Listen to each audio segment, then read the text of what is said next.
Hello दोस्तों, मैं आशीष दीप tutorials winners के चैनल पर आपका स्वागत करता हूं। आज हम पढ़ने वाले हैं क्लास 12 का एक इम्पॉर्टेंट टॉपिक जिसका नाम है किरचॉफ का नियम। इस नियम में हम लोग ये समझेंगे कि करंट लॉ क्या होता है और वोल्टेज लॉ क्या होता है। इन दो अलग अलग चीज़ों के लिए किरचॉफ ने दो अलग अलग रूल बनाए हैं, तो बारी बारी से इन दोनों रूल को भी हम लोग समझेंगे। तो चलिए शुरू करते हैं आज का टॉपिक। हम लोग सबसे पहला रूल जो है उसको किरचॉफ का प्रथम नियम कहते हैं, या इसी को हम लोग धारा का नियम कहते हैं, या इसको संधि का नियम, या इसको हम लोग केसीएल लॉ कहते हैं। इसमें किरचॉफ ने ये बात बताया था कि किसी संधि की ओर, ऐसा मान लेते हैं कि यहाँ पर संधि है, संधि को हम लोग इंग्लिश में कहते हैं जंक्शन। तो किरचॉफ ने बताया था कि किसी जंक्शन की तरफ या किसी संधि की तरफ जितनी भी धाराएं आती हैं, उन सभी आने वाली धाराओं का योग, जैसे मान लेते हैं ये I1 है, जैसे मान लेते हैं ये I2 है, तो संधि की ओर आने वाली धाराओं का योग संधि से दूर जाने वाली धाराओं के योग के बराबर होता है। ये I3 हो जाएगा, ये I4 हो जाएगा। तो किरचॉफ ने इस रूल के अकॉर्डिंग ये बताया कि I1 मतलब संधि की ओर जाने वाली धाराएं कौन सी, I1 और I2। तो संधि की ओर जाने वाली धाराओं का बीजगणितीय योग I1 प्लस I2 बराबर होगा दूर जाने वाली धाराओं के योग के, तो I3 प्लस I4। ये हम लोग केसीएल रूल के अकॉर्डिंग लिखते हैं। इसमें किरचॉफ ने ये भी बताया था कि किसी भी संधि की ओर आने वाली धाराएं तथा संधि से दूर जाने वाली धाराओं का बीजगणितीय योग शून्य होता है। मतलब आने वाली धाराएं और जाने वाली धाराएं बराबर तो होती हैं, परंतु इनका बीजगणितीय योग अगर किया जाए तो ये शून्य होते हैं। कैसे, अभी हम आपको समझाते हैं। फिलहाल अभी आप इसको देखिए कि I1 प्लस I2 बराबर होगा I3 प्लस I4 के। ये वाला जो है ये संधि की ओर जाने वाला है, मतलब इसको हम कह सकते हैं इनकमिंग, और ये वाला जो है ये संधि से दूर जा रहा है, तो इसको हम लोग बोल सकते हैं आउटगोइंग। अगर ये संधि की ओर आने वाली धाराएं हैं तो इनका बीजगणितीय योग हम लोग ऐसे भी लिख सकते हैं, समेशन I इनकमिंग बराबर समेशन I आउटगोइंग।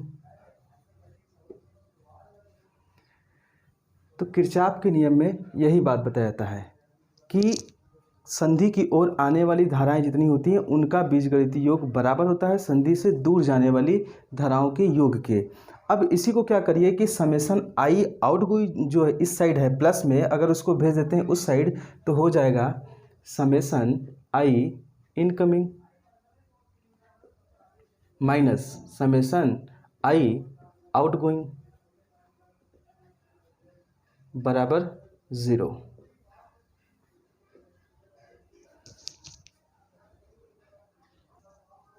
तो यहाँ पर ये समेशन I जो आउटगोइंग था इसको जब इस साइड भेज दिया गया तो ये माइनस में हो जाएगा। फिलहाल इधर ये प्लस में था, इधर भेजने पर ये माइनस में हो गया। इसका मतलब कि समेशन I इनकमिंग की वैल्यू को यदि समेशन I आउटगोइंग की वैल्यू से घटा दी जाए तो इन दोनों का मान फिर से 0 आ जाता है। कैसे, अभी आपको समझाते हैं। जैसे मान लेते हैं कि यहाँ पर कोई संधि है और इस संधि की तरफ यहाँ पर 7 एम्पियर की धारा और यहाँ से 5 एम्पियर की धारा, मतलब कुल जाने वाली धाराओं का मान कितना है 12 एम्पियर। तो हम इनकमिंग की जगह पे कितना लिखेंगे, कुल 12 एम्पियर। फिर लिखेंगे माइनस, यहाँ से निकलने वाली धाराएं भी कितनी होंगी, मान लेते हैं इधर 3 एम्पियर है तो इधर 9 एम्पियर हो जाएगा। आपको ये रूल भी ध्यान रखना है, ये बात साथ में ध्यान रखना है कि जितना जाने वाली धारा होगी उतनी ही बाहर की तरफ निकलने वाली धारा होगी। तो अगर जाने वाली धाराओं का मान 7 और 5 मिलके 12 एम्पियर है तो वहाँ से बाहर में निकलने वाली धाराओं का मान 7 और 5 मिलके 12 होना चाहिए। अब वो 7 5 हो सकते हैं, 8 4 हो सकते हैं, 3 9 हो सकते हैं, किसी भी तरीके से जुड़ सकते हैं, लेकिन होना चाहिए 12 एम्पियर। तो जैसे यहाँ 7 5 मिलके 12 एम्पियर हुआ, वैसे यहाँ से 9 और 3 मिलके 12 एम्पियर होंगे। इसका मतलब रूल के अकॉर्डिंग ये सब कुछ सही चल रहा है, ठीक ठाक है। तो ये 12 एम्पियर इनकमिंग और 12 एम्पियर आउटगोइंग दोनों को आपस में जब घटा दिया जाएगा तो दोनों को घटाने के बाद इसकी वैल्यू कितनी हो जाएगी, 0। मतलब कि संधि की तरफ आने वाली धाराएं और संधि से दूर जाने वाली धाराओं का बीजगणितीय योग करने पर शून्य हो जाता है। मतलब कि संधि पर नेट विद्युत धारा 0 होता है। इसका यही अर्थ होता है कि संधि पर यदि नेट विद्युत धारा ज्ञात की जाए तो उसका मान हम लोगों को 0 प्राप्त होता है। यही था हमारा किरचॉफ का प्रथम नियम। अब हम लोग बढ़ेंगे किरचॉफ के द्वितीय नियम में, और द्वितीय नियम की तरफ बढ़ने से पहले एक खास बात है जो हम लोगों को सीखना चाहिए। वो बात यह है कि किरचॉफ का प्रथम नियम किस रूल के अकॉर्डिंग काम करता है। तो किरचॉफ का प्रथम नियम देखिए हम आपको समझाते हैं किस रूल के अकॉर्डिंग काम करता है। इसको याद करने के लिए आपको सदैव एक कॉन्सेप्ट याद करना पड़ेगा कि देखिए जब हम लोग विद्युत धारा का प्रथम नियम पढ़ रहे थे या फिर किरचॉफ का प्रथम नियम पढ़ रहे थे, तो इसमें हमने कौन सा रूल लिखा हुआ है यहाँ पर, केसीएल। केसीएल का मतलब होता है किरचॉफ करंट लॉ, मतलब इसमें करंट से संबंधित बातें होंगी। जबकि दूसरे रूल में हमने क्या लिखा है, केवीएल, मतलब किरचॉफ वोल्टेज लॉ। तो जब हम लोग केसीएल पढ़ते हैं मतलब करंट से रिलेटेड होता है, और जब वोल्टेज पढ़ते हैं तो केवीएल पढ़ते हैं तो वोल्टेज से रिलेटेड होता है। तो केसीएल में जो सी है, सी का मतलब होता है करंट, मतलब विद्युत धारा, और विद्युत धारा इलेक्ट्रॉनों से संबंधित है। इलेक्ट्रॉन अपने आप में आवेश हैं, इसका मतलब कि केसीएल का रूल आवेश संरक्षण के सिद्धांत पर कार्य करता है। कैसे? अगर ये संधि है तो संधि की ओर आने वाली धारा I है और संधि से इधर से आने वाली धारा I1 और I2 है। तो यहाँ से अगर I1 है और यहाँ से I2 है, तो I1 I2 जब जा रही हैं मतलब किसी न किसी आवेश की वजह से ऐसा धारा उत्पन्न हुआ होगा। तो यहाँ से जाने वाले आवेशों की संख्या, ऐसा मान लेते हैं कि यहाँ पर जाने वाले आवेशों की संख्या 100 है और यहाँ से जाने वाली आवेशों की संख्या 50 है। तो इधर से 100 जा रही है, इधर से 50 जा रही है, तो कुल मिल के इधर से कितना जा रही है, 150। तो अगर यहाँ पर 150 पहुँची तो यहाँ संधि पर पहुँचने के बाद उनके आवेशों की संख्या बदल तो नहीं जाएगी। जितने 150 आवेश यहाँ से यहाँ पहुँचे हैं उतने ही 150 आवेश यहाँ से यहाँ की तरफ निकलेंगे भी।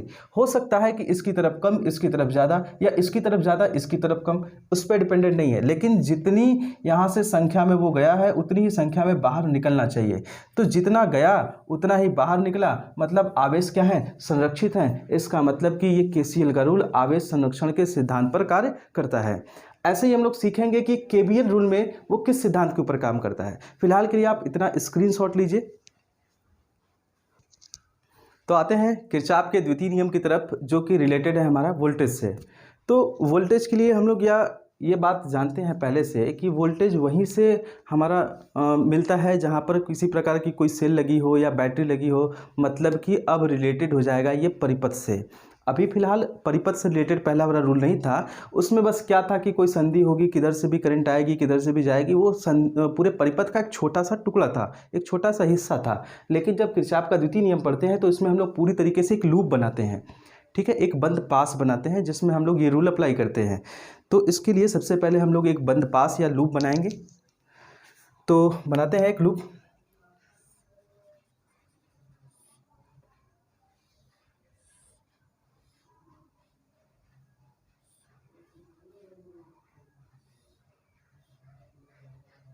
देखिए ये एक बंद पास या लूप है, एक सर्किट है, परिपथ है जो कि पूरी तरीके से बंद है। यहाँ पर एक कुंजी के लगा हुआ है, यहाँ पर एक सेल लगा हुआ है जिसका विद्युत वाहक बल E है, और यहाँ पर एक प्रतिरोध R है। इस प्रतिरोध R को ना बाह्य प्रतिरोध कहते हैं, बाह्य प्रतिरोध। एक और प्रतिरोध होता है जिसको हम लोग आंतरिक प्रतिरोध कहते हैं। तो बाह्य प्रतिरोध को हम लोग कैपिटल R से, जबकि आंतरिक प्रतिरोध को हम लोग स्मॉल r से प्रदर्शित करते हैं। तो ये आंतरिक प्रतिरोध क्या होता है, थोड़ा सा हम लोग उसका इंट्रो ले लेते हैं। जैसे हमारे पास ना ये सेल होती है, ये प्लस ये माइनस, लेकिन एक्चुअल में सेल इस तरीके का नहीं होता। सेल ना कुछ इस तरीके का होता है जिसमें वैद्युत अपघट्य पदार्थ भरे जाते हैं। यहाँ पर एक एनोड होता है, एक कैथोड होता है, इन दोनों को आपस में हम लोग ऐड करते हैं तार के थ्रू। यहाँ पर वैद्युत अपघट्य में हम लोग H2SO4 या किसी अन्य तरीके की वैद्युत अपघट्य लिक्विड को या पदार्थों को लेकर के इसमें मिक्सअप करके इसमें बनाए रहते हैं। इसमें होता क्या है कि जब कभी किसी एक तरफ से मान लेते हैं कि विद्युत धारा आती है, किसी एक सर्किट से विद्युत धारा आ रही होती है जो कि एनर्जी के रूप में इसमें स्टोर होती है या फिर इसके वैद्युत अपघट्य को तोड़ती है। ये H2SO4 H+ और HSO4- में जब ये टूट जाता है तो ये अलग अलग प्लेटों की तरफ गति करना शुरू कर देते हैं। जैसे अगर मान लेते हैं कि ये पॉजिटिव प्लेट है तो इसमें से टूटने के बाद निगेटिव वाला पोर्शन उसकी तरफ जाना शुरू हो जाता है। अगर ये निगेटिव पोर्शन है तो ये पॉजिटिव वाला उसकी तरफ मूव करके जाना शुरू होता है। ये सभी काम इसी लिक्विड में होता है, इसी लिक्विड में टूटने के बाद होता है।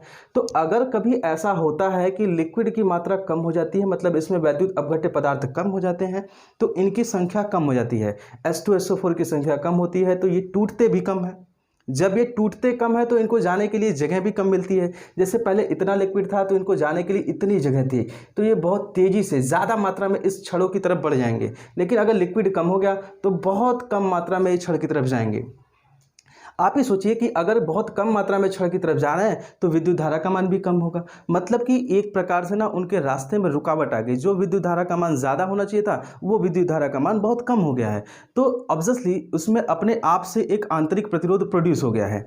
तो बैटरी के अंदर कोई दिखने वाला प्रतिरोध नहीं होता है। जैसे कि हम लोगों की परिपथों में बाह्य प्रतिरोध होता है, ट्यूबलाइट हो सकता है, फ्रिज हो सकता है, कूलर हो सकता है, टीवी हो सकता है, लेकिन बैटरी के अंदर ऐसा कोई प्रतिरोध आपको दिखेगा नहीं। वो उसका आंतरिक प्रतिरोध है, कई अन्य कारणों से वो प्रोड्यूस होता है। हालांकि वो एक अलग टॉपिक है, उसको आपको वैद्युत सेल में पढ़ना है।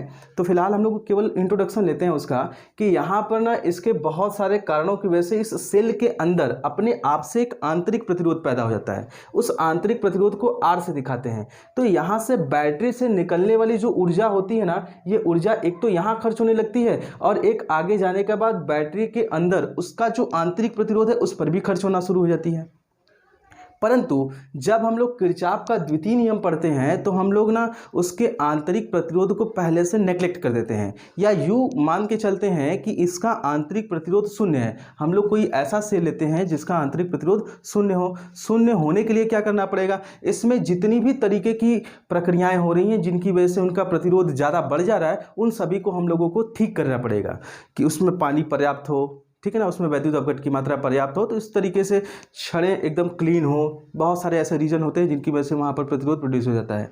तो उन सभी को हम लोगों को नेग्लेक्ट करना पड़ेगा या उन सब चीज़ों के ऊपर ध्यान देना पड़ेगा। तो ये सब करने के बाद हम लोग एक ऐसा सेल तैयार कर लेंगे जिसका आंतरिक प्रतिरोध शून्य मान लिया जाएगा। तो यहाँ से आंतरिक प्रतिरोध इसका 0 पहले से हम लोग मान के चलेंगे। इसका मतलब कि बैटरी से जितनी भी ऊर्जा निकलेगी वो टोटली पूरे तरीके से केवल और केवल इसी प्रतिरोध के ऊपर खर्च होगी, क्योंकि इस प्रतिरोध के बाद कहीं भी कोई दूसरा प्रतिरोध नहीं लगा हुआ है। हालांकि न दिखने वाला प्रतिरोध इस बैटरी के अंदर होता है, लेकिन हम लोग ऐसा मान के चल रहे हैं कि इस बैटरी के अंदर किसी प्रकार का कोई भी आंतरिक प्रतिरोध नहीं है। थोड़ी सी और बात, जैसे हम लोग कभी कभी क्या करते हैं कि सेल में कभी कभी यहाँ पर ई लिखा जाता है और कभी कभी वहाँ पर भी लिखा जाता है। तो इसका भी कॉन्सेप्ट हम आपको आज क्लियर कर देते हैं कि ऐसा क्यों होता है कि कभी कभी वहाँ पर हम लोग ई लिखते हैं और कभी कभी वहाँ पर हम लोग भी लिखते हैं। देखिए, जैसे हमारे पास ये सेल है, इस सेल में बहुत सारी ऊर्जा हमने स्टोर करके रखी हुई है।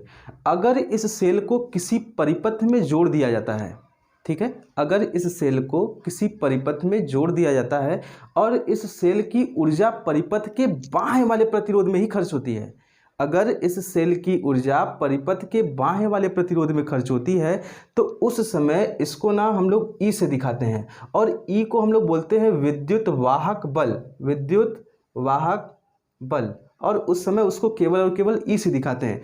परंतु यदि ऐसा हो कि इस सेल के अंदर अपनी आंतरिक प्रतिरोध भी उपस्थित हो तो सेल के द्वारा इसके बाह्य प्रतिरोध पर भी ऊर्जा खर्च होगी और वापस से घूम के आने के बाद इस सेल के आंतरिक प्रतिरोध में भी ऊर्जा खर्च होगी। मतलब इस बार सेल की ऊर्जा 2 जगहों पर खर्च हो रही है, पहला बाह्य प्रतिरोध में और दूसरा आंतरिक प्रतिरोध में, जबकि ऐसा नहीं होना चाहिए। अगर ऐसा हो रहा है तो हम लोग उसको विद्युत वाहक बल न बोल करके वोल्टेज भी बोलते हैं या विभवांतर भी बोलते हैं या विभव भी बोलते हैं। उस समय हम लोग ई से नहीं दिखाते हैं। मतलब ई उस बैटरी का टोटल एनर्जी होता है, जबकि भी वो एनर्जी होता है जिस समय ये इसमें खर्च कर देता है। मतलब बैटरी के अंदर, सेल के अंदर जो ऊर्जा खर्च हो जाती है उसको निकालने के बाद जो ऊर्जा बचती है, जो वोल्टेज बचता है, उसको भी से दिखाते हैं। अगर बैटरी में ऊर्जा खर्च नहीं हो रही है तब हम लोग इस बैटरी में ऊर्जा न खर्च होने की वजह से यहाँ पर इसकी टोटल एनर्जी को ई से दिखाते हैं, क्योंकि ये टोटल एनर्जी केवल और केवल इसके बाह्य प्रतिरोधों में ही खर्च होती है। ठीक, तो इसके आगे बढ़ते हैं अब हम लोग। तो इससे आगे अब हम लोग ये सीखेंगे कि कैसे हम लोग केवीएल रूल को अप्लाई करते हैं और इनका रूल क्या होता है। तो इस परिपथ को पहले थोड़ा सा ठीक कर लेते हैं। तो यहाँ पर हमने पहले से आंतरिक प्रतिरोध को 0 मान लिया और यहाँ पर बैटरी का विद्युत वाहक बल E मान लिया है और यहाँ पर बाह्य प्रतिरोध R है। तो आप अपने कॉमन सेंस के हिसाब से बताइए कि अगर इस बैटरी की वजह से यहाँ से विद्युत धारा निकलती है, विद्युत धारा जब निकलती है I, तो ये I विद्युत धारा इधर से जब जाएगी तो अपनी ऊर्जा जो वोल्टेज लेकर के जा रही है वो कहाँ पर खर्च करेगी? आंसर है यहाँ पर खर्च करेगी। फिर आगे बढ़ेगी और देखेगी क्या और प्रतिरोध है, तो आगे बढ़ने के बाद यहाँ पर किसी प्रकार का कोई प्रतिरोध नहीं मिलता है, और ऐसा तभी हो सकता है कि विद्युत धारा निकलेगा जब इसकी कुंजी को ऑन कर दिया जाएगा। अब ये पूरी तरीके से कुंजी ऑन है, मतलब स्विच को हम लोग चालू कर दिए हैं, तो यहाँ से विद्युत धारा आई जाएगी और केवल इसी वाले बाह्य प्रतिरोध में खर्च होगी, क्योंकि इसके अलावा यहाँ पर किसी भी और तरीके का बाह्य प्रतिरोध नहीं लगाया गया है।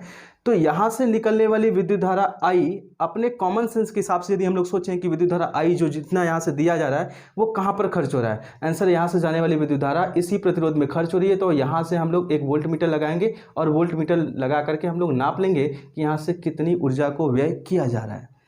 तो हम लोग कैसे निकालते हैं? तो ओम के नियम से हम लोग क्या जानते हैं? ओम के नियम से V बराबर कितना जानते हैं? IR। मतलब यहाँ पर कितना विभव होगा?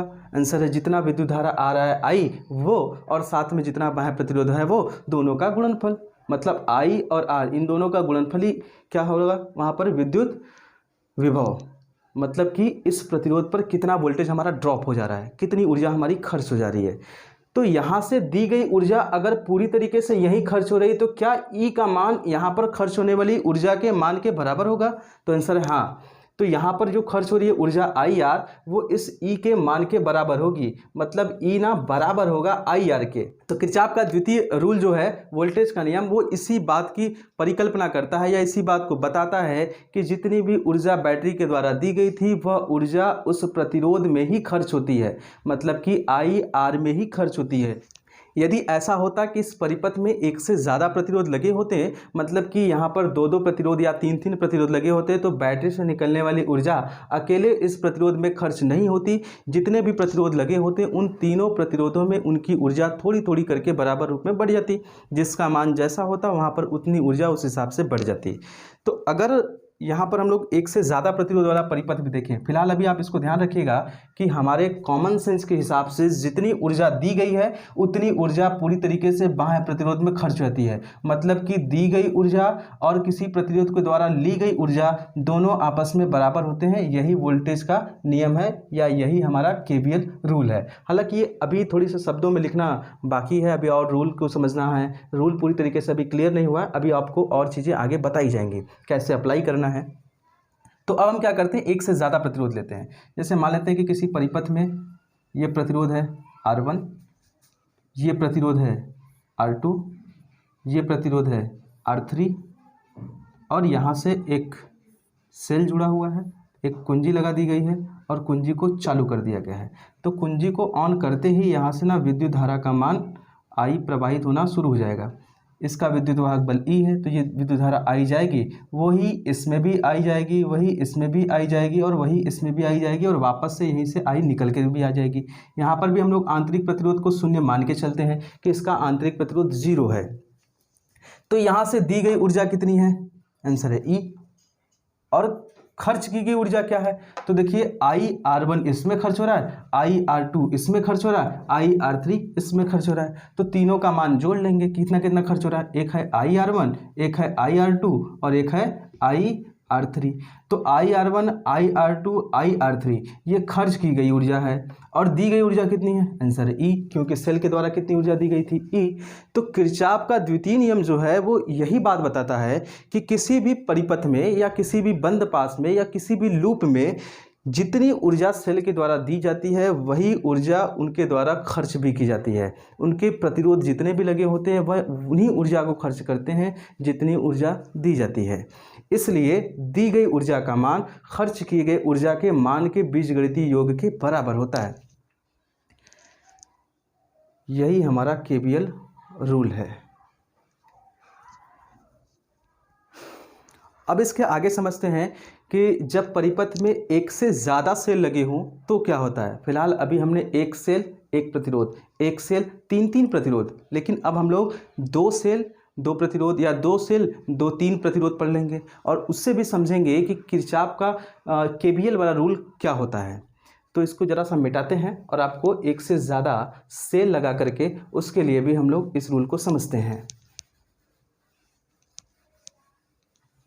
फिलहाल आपको इतना तो समझ में आ गया होगा कि जब हम लोग सेल को लगाते हैं तो सेल द्वारा दी गई ऊर्जा और उस परिपथ में लगे जितने भी प्रतिरोध होते हैं उनके द्वारा खर्च की गई ऊर्जा के बराबर होता है। तो अब हम एक परिपथ यहाँ पर बनाते हैं जिसमें एक से ज़्यादा सेल लगे हुए हैं। एक सेल का विद्युत वाहक बल है E1, एक दूसरे सेल का विद्युत वाहक बल है E2 और हम पहले से मान के चलेंगे कि इनका आंतरिक प्रतिरोध 0 है। अब ऊपर यहाँ पर आप चाहे तो 1 प्रतिरोध मान लीजिए, आप चाहे तो 2 प्रतिरोध मान लीजिए, आप चाहे तो 3 प्रतिरोध मान लीजिए, कोई भी फर्क पड़ने वाला नहीं है। हम लोग यहाँ से कुंजी को चालू कर देते हैं। तो इस E1 और E2 सेल की वजह से यहाँ से विद्युत धारा निकलेगी। मान लेते हैं कि यहाँ से I विद्युत धारा निकलती है। ये I विद्युत धारा इस तरीके से जाएगी और पहले R1 वाले प्रतिरोध में, फिर से R2 वाले प्रतिरोध में जाएगी। तो कुछ वोल्टेज हमारा यहीं पर ड्रॉप हो जाएगा और कुछ वोल्टेज हमारा यहाँ पर ड्रॉप होगा। तो यहाँ से दी गई ऊर्जा क्या क्या है, एक E1 के द्वारा दी जा रही है, एक E2 के द्वारा दी जा रही है। तो इन दोनों सेलों के द्वारा ऊर्जा दी जा रही है, तो दोनों सेलों को आपस में जोड़ देंगे। मतलब दी गई ऊर्जा कितनी है, E1 प्लस में E2। और खर्च की गई ऊर्जा कितनी है, तो खर्च हो रहा है एक यहाँ पर, एक यहाँ पर। यहाँ पर कितना खर्च हो रहा है, आंसर है IR1। ऊर्जा की बात कर रहे हैं, प्रतिरोध की बात नहीं कर रहे हैं। यहाँ पर IR1 ऊर्जा खर्च हो रही है, मतलब वोल्टेज ड्रॉप हो रहा है। यहाँ पर IR2 ऊर्जा खर्च हो रही है, मतलब यहाँ पर IR2 ऊर्जा जो है वो वोल्टेज के रूप में ड्रॉप हो जा रही है। तो यहाँ पर दी गई ऊर्जा का योग कर लिया हमने। अब यहाँ से खर्च की गई ऊर्जा का योग कर लेंगे, तो क्या लिखेंगे, IR1 प्लस में IR2। क्या बात यहाँ तक समझ में आ गई आपको? तो ये भी किसको बताता है, केवीएल रूल को, कि दी गई ऊर्जा खर्च की गई ऊर्जा आपस में बराबर होते हैं। इसको हम लोग ऐसा भी लिख सकते हैं कि किसी भी परिपथ में दी गई ऊर्जा, ली गई ऊर्जा, मतलब दोनों तरीकों से जो वोल्टेज होता है उन दोनों का बीजगणितीय योग जो होता है वो क्या होता है, 0 होता है। मतलब किसी भी परिपथ में, जैसे पहले वाले रूल में विद्युत धारा क्या हो गया था, 0 हो गया था। किसी भी संधि पर आने वाली विद्युत धारा और जाने वाली विद्युत धारा दोनों का बीजगणितीय योग करने पर उसमें विद्युत धारा का जो योग था वो 0 हो जा रहा था। यहाँ पर हम लोग क्या करेंगे, दी गई ऊर्जा और ली गई ऊर्जा, इन दोनों को जब आपस में जोड़ते हैं तो ये ऊर्जा होती किस रूप में, वोल्टेज के रूप में, देने वाली भी और लेने वाली भी। तो इन दोनों का जब हम लोग योग करते हैं, बीजगणितीय योग करते हैं, तो उसका मान भी कितना आता है, 0। मतलब किसी बंद पास अथवा लूप में दी गई ऊर्जा तथा ली गई ऊर्जा का बीजगणितीय योग 0 होता है। यही किरचॉफ का द्वितीय रूल है। यहाँ तक का स्क्रीनशॉट ले लीजिए और फिर आगे हम लोग सीखेंगे कि कैसे किरचॉफ लॉ को अप्लाई किया जाता है। तो अब हम लोग सीखेंगे कि किरचॉफ का जो लॉ है, द्वितीय लॉ, इसको हम लोग कैसे अप्लाई करते हैं। फिलहाल किरचॉफ के द्वितीय लॉ को अप्लाई करने से पहले हम लोगों को कुछ तरीके से उनके ना चिन्ह परिपाटियों को समझना पड़ेगा, क्योंकि इसके रूल में ना चिन्ह परिपाटी का खासा ध्यान रखा जाता है। जैसे में क्या क्या चीज़ें होती हैं जिनका चिन्ह परिपाटी में हम लोग ध्यान रख सकते हैं। पहला सेल है, दूसरा प्रतिरोध है और तीसरा होता है हमारा संधारित्र। तो सेल, संधारित्र और प्रतिरोध, इन तीनों के लिए खास तौर पर हम लोग चिन्ह परिपाटी का रूल ध्यान में रखते हैं। तो सबसे पहले आप ये जान लीजिए कि जब कभी आप केवीएल रूल अप्लाई करते हैं तो आपको एक चीज़ तो एकदम खास तौर पर ध्यान रखनी है कि आपको ना लूप बनाना है। बिना लूप के आप इस रूल को बना ही नहीं सकते या इस रूल को पढ़ ही नहीं सकते और समझ ही नहीं सकते। तो सबसे पहला काम है कि हमको लूप बनाना होता है, लूप बनाना होता है, पहला स्टेप है। जब लूप बना लेते हैं तो फिर दूसरे स्टेप में हम लोग ये समझते हैं कि उसमें चिन्ह परिपाटी कैसे लगाएं। चिन्ह परिपाटी, इसका ध्यान रखा जाता है। तो चिन्ह परिपाटी लगाने के लिए आपको चिन्ह परिपाटी के रूल भी तो पता होने चाहिए। तो फिलहाल अब हम समझेंगे कि चिन्ह परिपाटी का रूल क्या है। जैसे अगर हम मान लें कि हमारे पास कोई एक परिपथ है, इस परिपथ पे यहाँ पर प्रतिरोध लगा हुआ है, यहाँ पर संधारित्र लगा हुआ है और वापस आने पर यहाँ पर ना एक सेल लगा हुआ है। हालांकि एक बंद पास है, इसे हम लोग लूप कहते हैं। इस बंद पास में सेल लगा हुआ है, संधारित्र लगा हुआ है, हमारा प्रतिरोध लगा हुआ है। तो इसको लगाते समय हम लोग ना खास तौर का ध्यान रखते हैं कि चिन्ह परिपाटी कैसे यूज की जाए। जैसे हम आपको समझाते हैं। अच्छा देखिए, जब आप लूप यूज़ करेंगे तो इसमें दो तरीके से यूज़ कर सकते हैं। या तो ये लूप आपको क्लॉकवाइज मानना पड़ेगा, या तो ये लूप आपको एंटी क्लॉकवाइज मानना पड़ेगा। तो क्लॉकवाइज मानिए चाहे एंटी क्लॉकवाइज मानिए, दोनों में कोई फर्क नहीं पड़ता, दोनों की वैल्यू सेम आती है। वो आपके ऊपर डिपेंड करता है कि आप क्या मान के चलते हैं। तो अब इसको पहले हम लोग समझ लेते हैं कि किस तरीके से इसमें चिन्ह परिपाटी का यूज करते हैं। तो सबसे पहले मान लेते हैं कि यहाँ पर हमारा क्या लगा हुआ है, एक प्रतिरोध है, ठीक है। फिर मान लेते हैं कि एक और प्रतिरोध है। फिर एक हम समझते हैं सेल के लिए कि जब इसमें सेल लगा हो तो सेल भी ले लिए। फिर समझेंगे संधारित्र के लिए, तो संधारित्र के लिए भी समझ लेते हैं।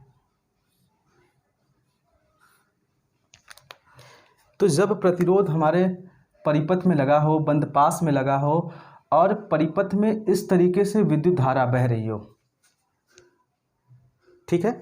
हमारे पास एक प्रतिरोध हो, प्रतिरोध में धारा आई बह रही हो, और इस धारा की दिशा इस तरीके से है।